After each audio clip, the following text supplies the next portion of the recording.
Hey guys! So, obviously, I'm back at work, and I figured this might be a good little distraction, but I was thinking maybe since this is my first vlog, to do something to kind of help you guys get to know me, and I thought the only kind of way I thought would be good would be to answer some questions, so I kind of just Googled questions on getting to know you, and most of what came up was serious questions on dating. I'm not gonna date on YouTube, but that might be the future at this rate. There's Skype. Yes. Fuck it. Okay. So I'm just gonna answer questions and kill some time because it's 12:20 a.m. on Sunday, and I've been here since 1 in the afternoon, and we close at 2 a.m. So I'm not really into being social right now. I'm a bit exhausted, as you can tell, and I thought this might be fun. Okay, what is one of your favorite quotes? I should have thought about these probably before. Well, one thing that always stood out was Officer Wydell in Devil's Rejects, where he tells the was it the film critic or the historian or whatever, the guy with the mustache that insults Elvis. He says, "Your knowledge of bullshit is limitless." I thought that was always awesome. It's not an amazing and crazy and inspiring quote, I guess. Maybe people might want like some sort of life quote, but that always was fucking awesome to me. What others?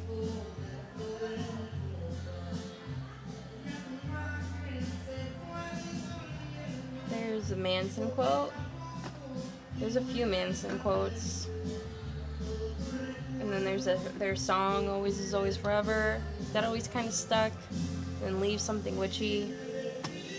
It's not that, I don't know, I shouldn't be quoting that. No. The internet asked. I'm just giving it what it's asking.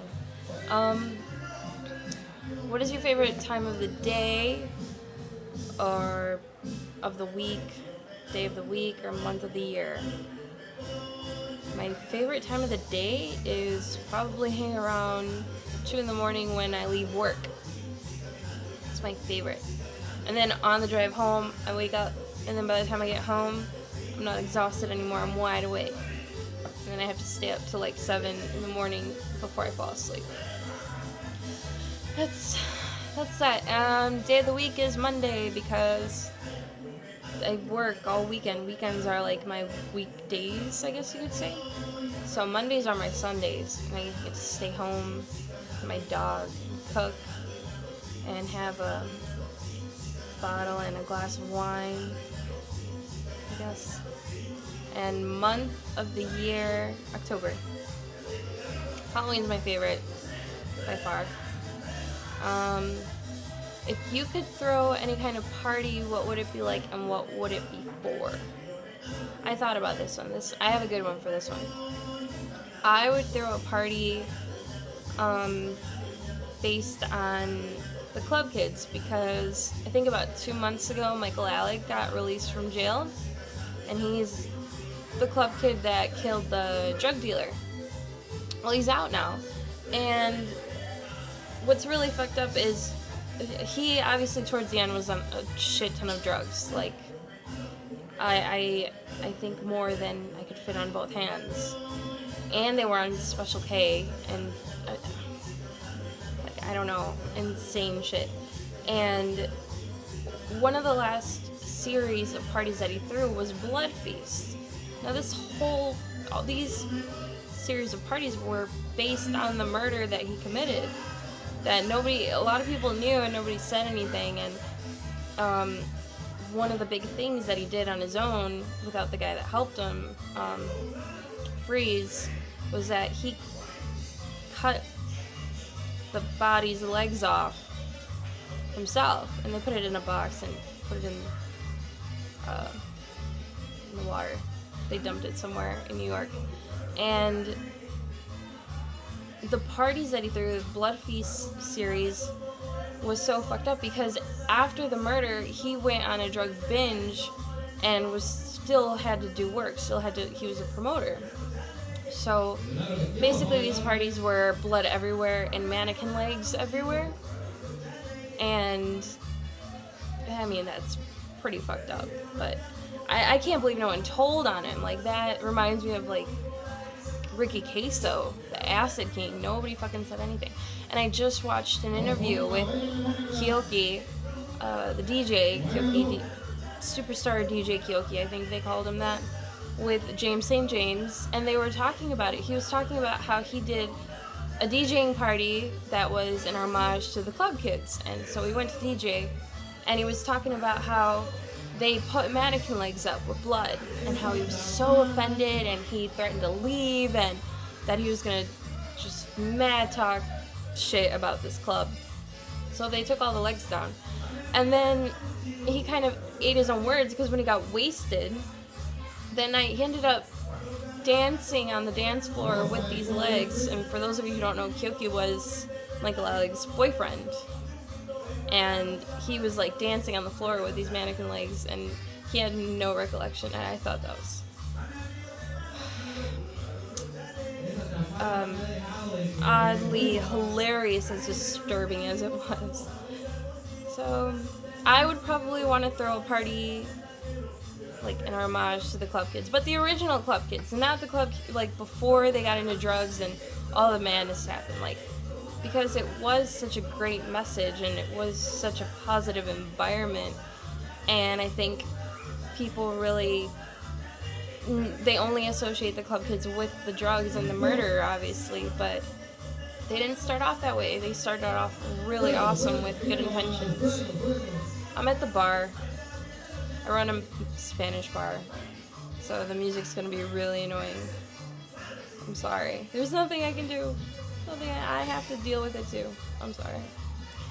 So yeah, I would want to throw homage to that. I don't know if I'd have broken legs. Probably not.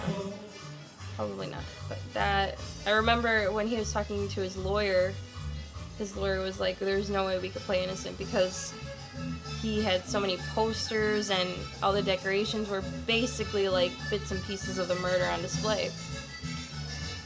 Okay, on to the next question. I could talk about them forever. Ever. If you could choose anyone, who would you pick as your mentor? I would pick Clive Barker. No question, Clive Barker. I am obsessed with everything that man does. And not only does he just have such an original take on everything, but he is an artist. He works in multiple mediums. And, you know, when you're an artist and you're kind of finding your way, people are so quick to limit you. Even in college, even when you're growing up, like, you know, oh, you're a painter. No, you know, I write, and I'm going to film school, and I love photography. Like, they're so quick to just tell you, well, that's what you do, then that's what you are.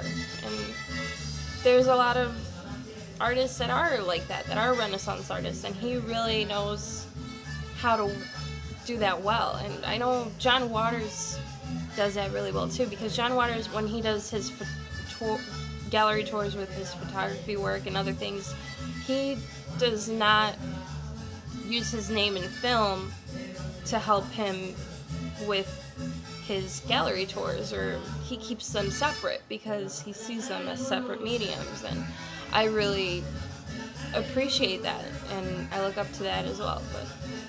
But I would definitely choose Clive Barker. Who wouldn't choose Clive Barker? My God, hottest man ever. If you have not, go look at pictures of that man, especially when he was young. I know he's been sick a lot lately, so hopefully he's a lot better. But love that man. Love that man. I would have his baby. Don't tell my boyfriend, but I would have had his baby.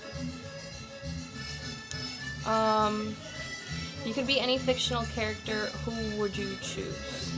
I have a good one for that too.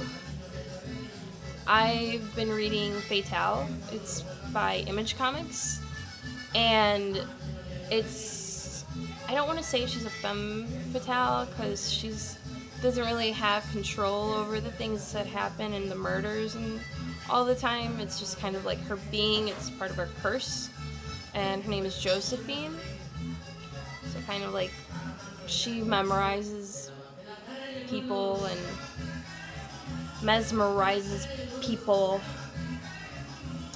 I can't believe I can say that. And guys kind of just end up killing without her wanting them to. And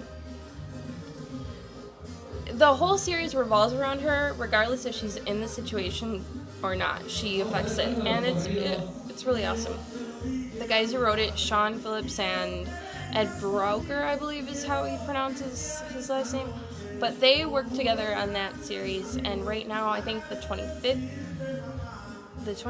volume just came out, and I just read the 24th, so I have to go pick up the new one, but it gets better and better and better and better. And I read another series from Image Comics called Criminal, only because they worked on that as well together again, and it's totally different than Fatale, but it's really awesome. It's pretty badass. I'm not going to talk too much about it because I'll be here forever, but it's worth a look for sure.